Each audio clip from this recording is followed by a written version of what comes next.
नमस्कार स्टूडेंट्स, आज अपने करने जा रहे हैं डेवलपमेंट बायोलॉजी का पार्ट नंबर 22, जो कि जूलॉजी में अपने क्लास बीएससी सेकेंड ईयर और बीएससी बीएड जो थर्ड ईयर है उसके सिलेबस के अनुसार अपने आज देखने जा रहे हैं।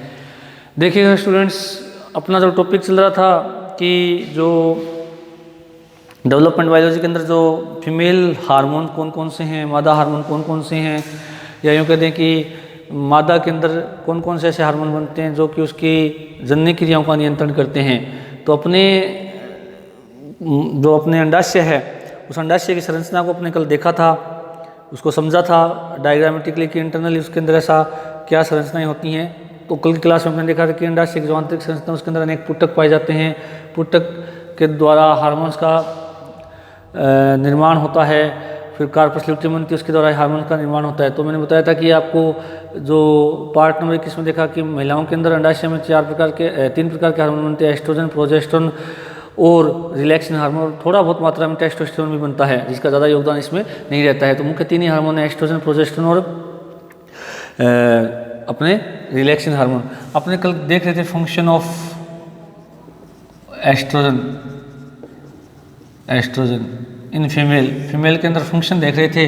तो कुछ मैंने 3-4 फंक्शन आपको बताए थे कि सबसे पहले तो जो है ये गर्भाशय का जो एंडोमेट्रियम लेयर होती है, उस गर्भाशय के एंडोमेट्रियम लेयर को क्या करता है कि उसके अंदर वृद्धि कर देता है और साथ में उसके अंदर जो ब्लड सप्लाई है उसको भी बढ़ा देता है। कौन सा हार्मोन? Oestrogen hormone. उसके अलावा एस्ट्रोजन हार्मोन बताया था कि ये जो अरेखित पेशियाँ होती है गर्भाशय की, उसकी संख्या में वृद्धि करता है और उनमें क्रमाकुंचन को बढ़ा देता है। तो ये पहला कार्य किसका था? एस्ट्रोजन का। दूसरा कार्य आपको बताया था कि वेजाइना जो होती है, तो वेजाइना के अंदर घनाकार उपकला कोशिकाएं पाई जाती है और जैसे ही एस्ट्रोजन हार्मोन बनता है तो ये उसको स्ट्रेटिफाइड एपिथेलियल सेल में चेंज कर देता है, यानी सतरित उपकला कोशिकाओं में चेंज कर देता है एस्ट्रोजन हार्मोन वेजाइना को, ये कोशिकाओं को, यानी वेजाइना की जो घनाकार उपकला कोशिकाएं उनको सतरित उपकला कोशिकाओं में चेंज कर देता है, जिससे वेजाइना में किसी प्रकार का संक्रमण है उसकी संभावना नहीं रहती। दूसरा कार्य अपने ये देखा था। तीसरा कार्य ये देखा था कि ये जो प्यूबिस सिम्फाइसिस जो एरिया होता है महिलाओं का, और साथ में जो लेबिया मेजोरा और लेबिया माइनोरा है उसके अंदर वसा का जो संग्रहण है उसको भी बढ़ा देता है।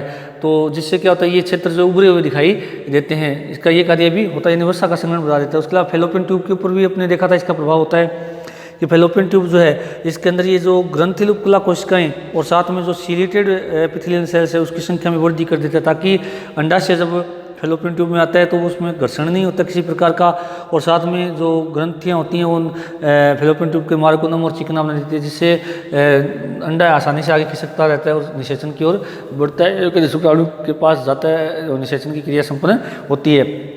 उसके अलावा आपको बताया था कि कार्य है, अपने अगर बात करेंगे इनका प्रभाव स्तन ग्रंथियों पर भी रहता है। अब स्तन ग्रंथियों के अंदर जब प्रभाव रहता है तो स्तन ग्रंथियाँ अगर हम बात करें तो स्तन ग्रंथियों के अंदर क्या होता है कि स्ट्रक्चर अपने देखेंगे आगे, तो स्तन ग्रंथियों में दो चीज़ होती है, थोड़ा सा ध्यान से देख लीजिएगा।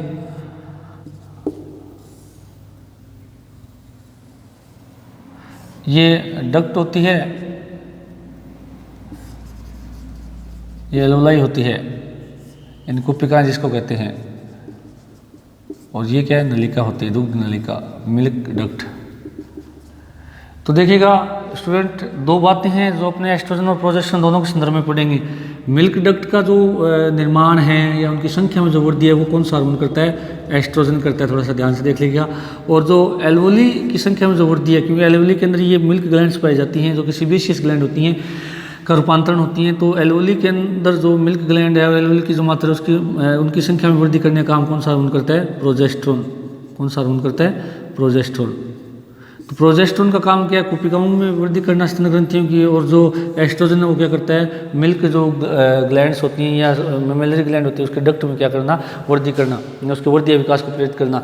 तो एस्ट्रोजन का अगला कार्य क्या है कि ये जो हार्मोन है जो डक्टुलर ग्रोथ होती है या मिल्क डक्ट होती है उनकी में वृद्धि करता है। एस्ट्रोजन हार्मोन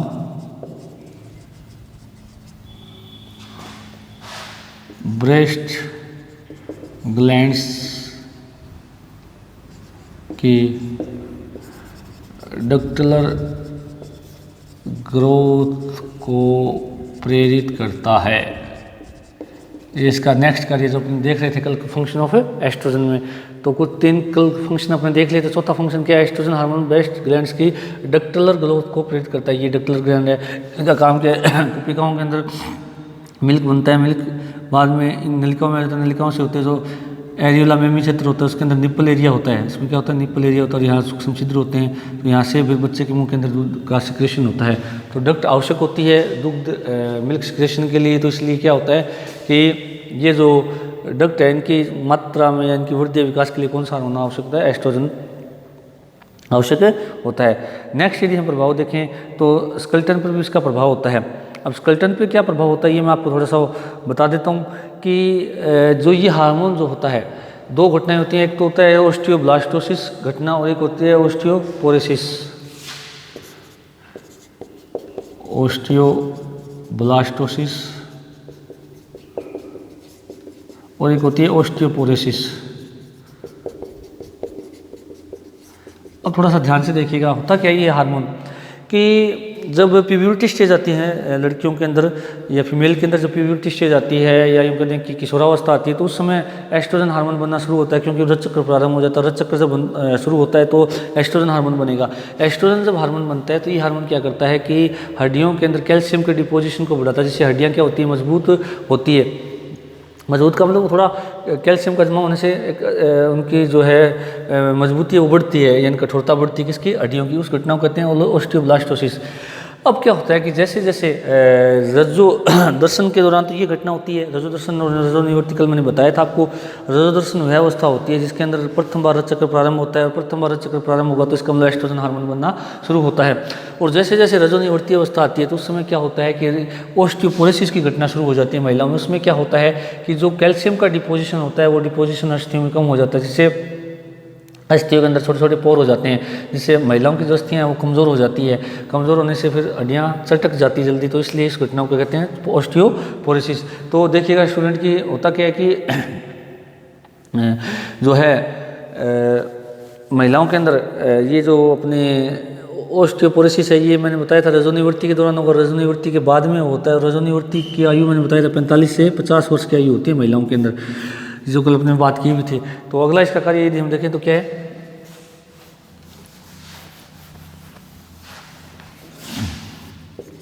तरुणावस्था में एस्ट्रोजन के प्रभाव से अस्थियों में कैल्शियम का जमाव होता है। इस घटना को ओस्टियोब्लास्टोसिस कहते हैं। ब्लास्टोसिस कहते हैं, जिससे अस्थियां मजबूत होती है,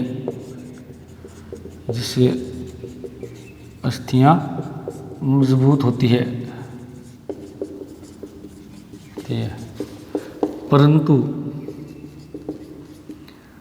रजोनिवृत्ति के पश्चात, मेनोपॉज अवस्था जिसको इंग्लिश में कहते हैं, रजोनिवृत्ति के पश्चात अस्थियों में कैल्शियम व फॉस्फेट का डिपोजिशन या जमाव कम हो जाता है, वह अस्थियां कमज़ोर हो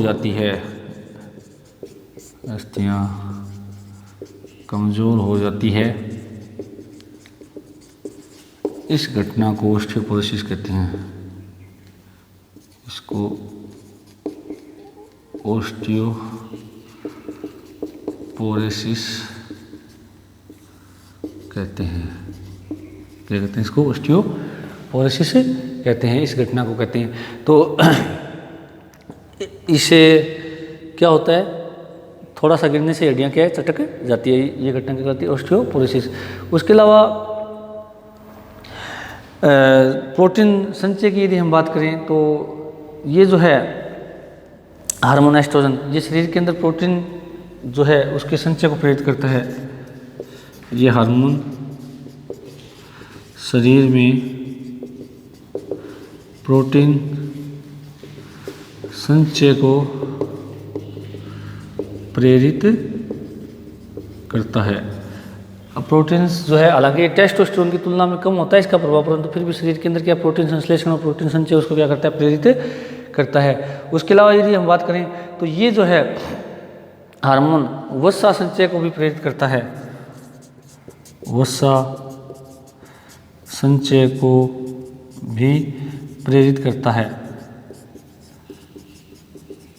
वसा संचय को प्रेरित करता है तो जिससे क्या होता है, महिलाओं के अंदर जो हिप्स वाला क्षेत्र है, स्तन ग्रंथियां होती है, बाह्य जननांग होते हैं, वहाँ पर क्या है, वसा का जो है जमाव ज़्यादा हो जाता है, जिससे वो क्षेत्र उभरे हुए दिखाई देते हैं, प्रेरित करता है, जिससे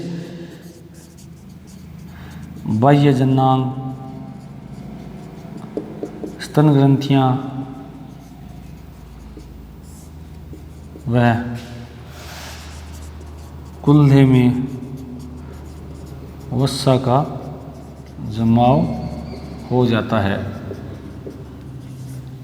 तो ये हार्मोन वसा उपापचय और वसा संचय को भी प्रेरित करता है, हालांकि इसका प्रभाव भी टेस्टोस्टेरोन की तुलना में क्या रहता है, कम रहता है। उसके अलावा यदि हम बात करें तो ये हार्मोन जो है सोडियम और जल के जो पुनः अवशोषण है उसको भी बढ़ाता है। ये हार्मोन सोडियम व जल के पुनः अवशोषण को बढ़ाता है,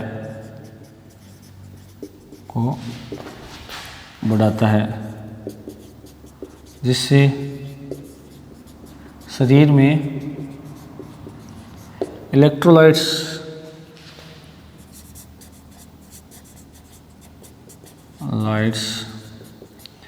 का संतुलन बना रहता है, ये भी इसका क्या है, कार्य। वैसे तो ये हार्मोन एड्रिनल कोर्टेक्स का काम होता है इलेक्ट्रोलाइट्स का पुनः अवशोषण करना या संतुलन में रखता, परंतु कुछ मात्रा में जो है एस्ट्रोजन है, ये भी क्या करता है, शरीर में जल और लवण का क्या करता है, संतुलन बनाए हुए रखता है। उसके अलावा यदि हम बात करें अब जो इसका मुख्य कार्य है कि ये द्वितीयक लैंगिक लक्षण उनका भी क्या करता है, विकास करता है। अगला मुख्य कार्य क्या है, एस्ट्रोजन हार्मोन फीमेल में सेकेंडरी सेक्सुअल करैक्टर्स का भी डेवलपमेंट करता है, जैसे कौन कौन से, आवाज़ का पतला होना,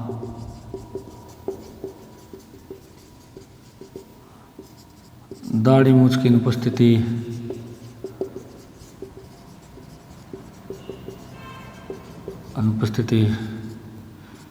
प्यूबिक क्षेत्रों में रोम का विकास,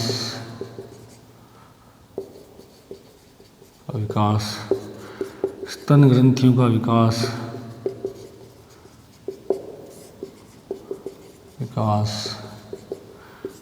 उसके अलावा स्तन ग्रंथियों, हिप्स व बाह्य जननांगों में वसा के संचय को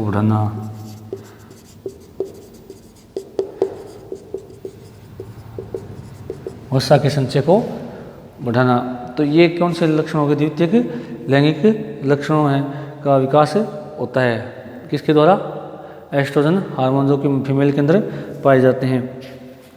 अब देखिएगा स्टूडेंट, तो अपना जो मुख्य अपना हार्मोन है एस्ट्रोजन, उसके मुख्य कार्य मैंने आपको ये बता दिए कि ये काम करता है। तो कहने का मतलब ये है कि फीमेल के लिए एक मुख्य जनन हार्मोन है जो कि शरीर के अंदर लगभग सभी जो जैविक क्रियाएं हैं उनका नियंत्रण करता है, गर्भावस्था को बनाए रखता है, द्वितीयक लैंगिक लक्षणों का विकास करता है, इलेक्ट्रोलाइट्स का संतुलन बनाए रखता है, अस्थियों की मजबूती के लिए आवश्यक होता है, ब्रेस्ट ग्लैंड की जो डक्टुलर ग्रोथ डक्ट की ग्रोथ है उसके लिए जिम्मेदार होता है।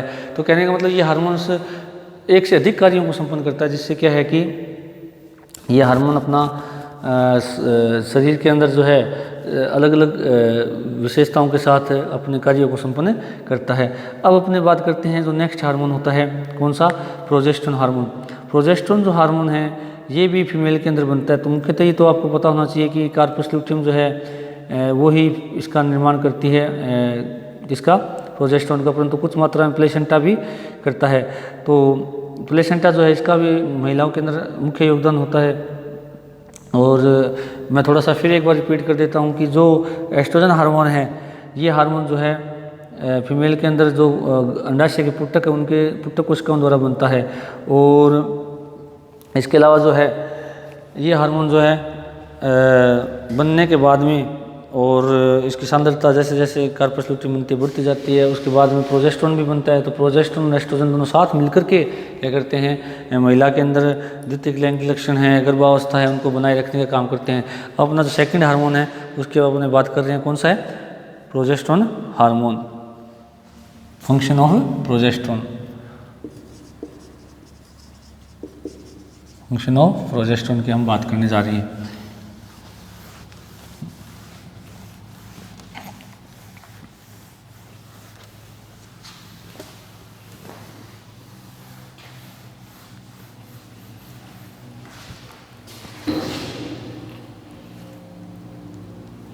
फंक्शन ऑफ प्रोजेस्टेरोन की यदि हम बात करें तो फंक्शन की ये देखें, प्रोजेस्टेरोन जो हार्मोन है सबसे पहला प्रभाव तो क्या है, ये गर्भाशय पर अपना प्रभाव रखता है, यानी गर्भाशय जो है उसको आरोपण के लिए तैयार रखता है। और गर्भाशय को आरोपण के लिए तैयार रखता है को इम्प्लांटेशन यानी कि आरोपण के लिए तैयार करता है, के लिए तैयार करता है। अब इम्प्लांटेशन या आरोपण की यदि हम बात करें तो यह हार्मोन क्या करता है कि हमने बात की थी एस्ट्रोजन की, तो एस्ट्रोजन क्या करता है,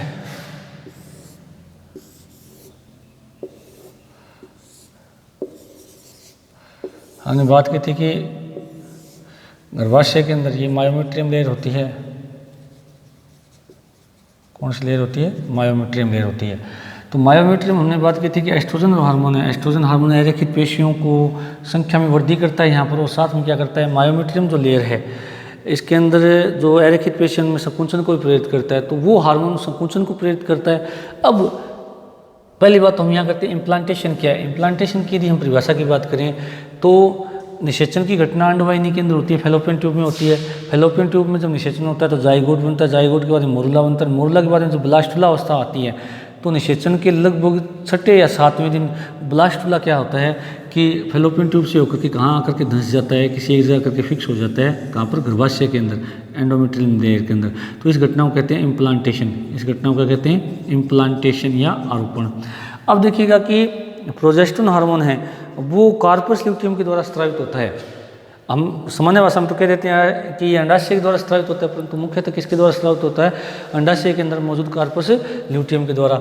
अब कार्पस ल्यूटियम के द्वारा तैयार के अंदर ये द्वारा स्रावित होता है, परंतु ये हार्मोन क्या करता है कि गर्भाशय के ऊपर अपना मुख्य प्रभाव डालता है, कि गर्भाशय को क्या करता है, आरोपण के लिए तैयार करता है। और आरोपण का मतलब क्या होता है कि हमने वहाँ देखा था कि एस्ट्रोजन तो क्या करता है कि एंडोमेट्रियम लेयर के मतलब सहवैनीयता था, वो वसा के संचय को इनको बढ़ा देता है, परंतु ये हार्मोन क्या करता है, मुख्य कार्य क्या करता है, जो मायोमेट्रियम लेयर है उसके अंदर वो तो एस्ट्रोजन तो क्या करता था, संकुचन को बढ़ाता है, परंतु ये संकुचन को रोक देता है।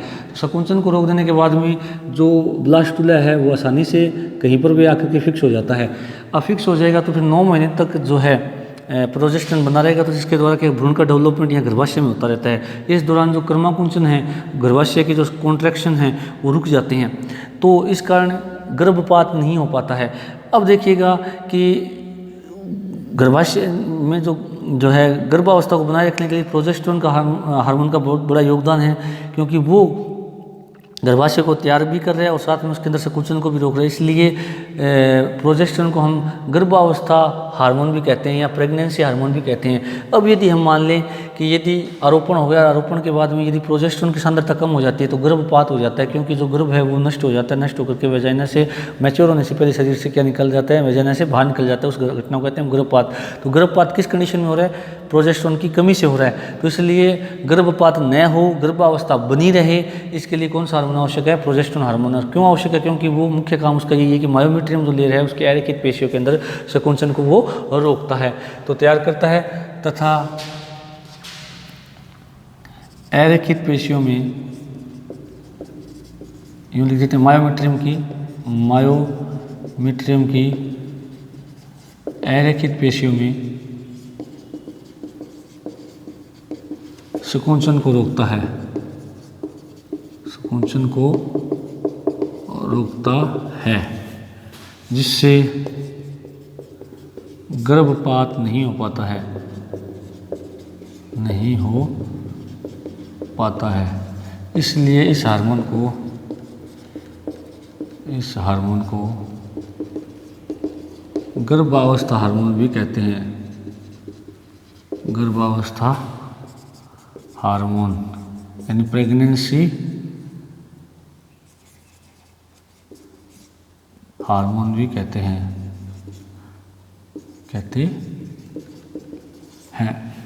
तो ये सबसे बड़ा इंपॉर्टेंट कार्य इसका किसका, गर्भाशय में आरोपण के लिए तैयार कर रहा है, और साथ में क्या कर रहा है कि जो है संकुचन को रोक रहा है। संकुचन को रोकने से फिर क्या होता है कि गर्भपात नहीं हो पाता, इसलिए इसको क्या कहा जाता है, प्रेगनेंसी हार्मोन भी कहते हैं।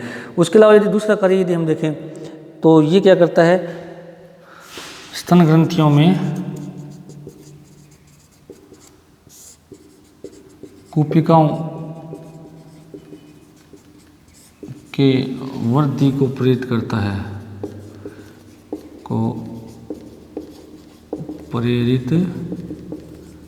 है, जिससे दूध का संश्लेषण होता है, जिससे दूध का संश्लेषण होता है। ये इसका दूसरा कार्य है। अभी मैंने थोड़ी देर पहले बताया था कि स्तन ग्रंथियों में कुपिकाएं होती है, जिसके अंदर की अपनी ये दुग्ध ग्रंथियां मौजूद होती है। तो कुपिकाओं की संख्या में वृद्धि को कौन प्रेरित करता है, प्रोजेस्टेरोन, और नलिकाओं में वृद्धि को कौन प्रेरित करता है, एस्ट्रोजन। दो अलग अलग बात है। उसके अलावा यदि हम बात करें कि प्रोटीन उपापचय पर भी प्रभाव डालता है, तो प्रोटीन उपापचय जो है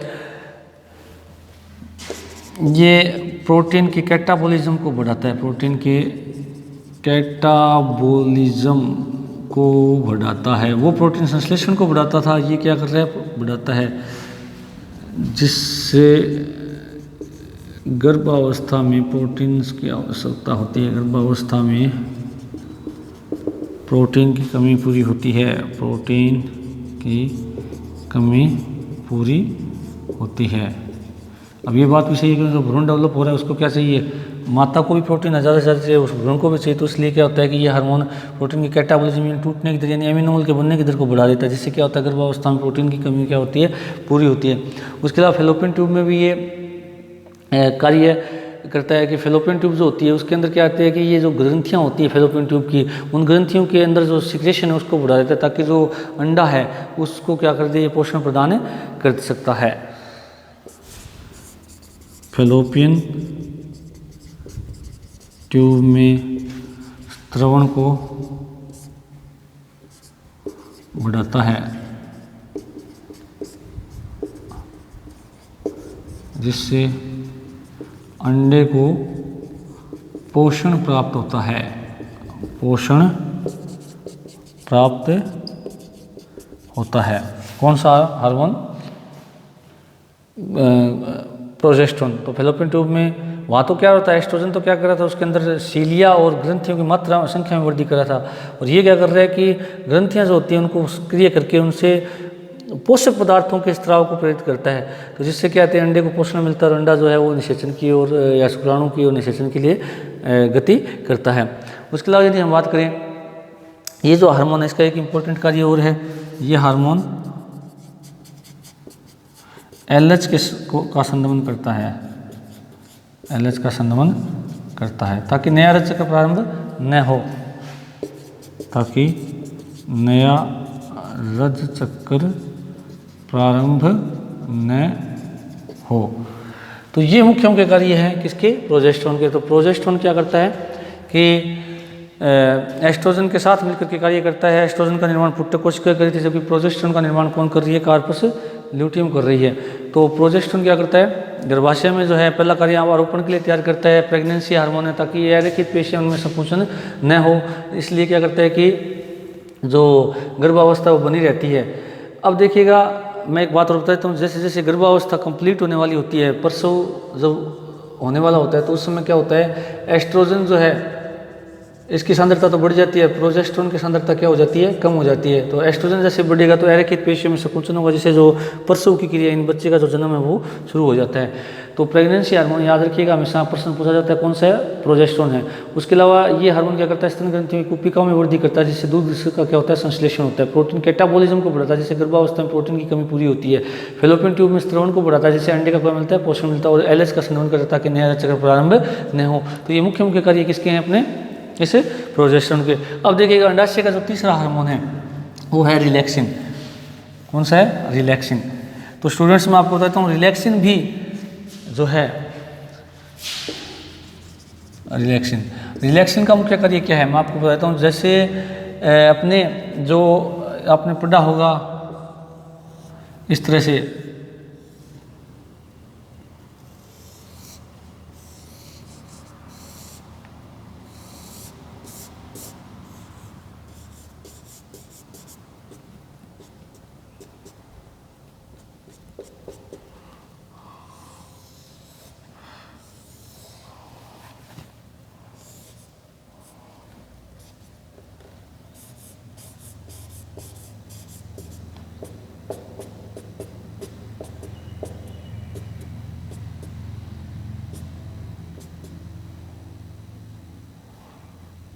इस तरह से देखिएगा, ये अपने अंदर इस तरह से इलियम, इस्चियम और ये कौन सी, प्यूबिस। इसी तरह यहाँ भी इलियम, इस्चियम और ये कौन सी है, प्यूबिस। 6 हड्डियाँ होती हैं, ये अपनी पेल्विक ग्रिडल होती है महिलाओं की। ये कौन सी है, पेल्विक ग्रिडल में 6 हड्डियाँ होती हैं, 3 जोड़ी हड्डियाँ होती हैं, इलियम, इस्चियम और प्यूबिस। लेफ्ट साइड की इलियम, इस्चियम, प्यूबिस और राइट साइड की इलियम, इस्चियम, प्यूबिस एक जॉइंट के द्वारा जुड़ी रहती है। देखिए इस तरह से जुड़ी रहती है। ये जॉइंट कहलाता है प्यूबिस सिम्फाइसिस। क्या कहलाता है, प्यूबिस सिम्फाइसिस। तो रिलैक्सिन का अर्थ होता है रिलैक्स करना। क्या अर्थ होता है, रिलैक्स करना। तो जब प्रसव की क्रिया होती है, कोई महिला जब बच्चे को जन्म देती है, तो उस घटना को कहते हैं प्रसव। तो प्रसव के समय रिलैक्सिन क्या करता है, रिलैक्सिन अंडाशय के द्वारा विस्तारित होता है, थोड़ा बहुत प्लेसेंटा के द्वारा विस्तारित होता है।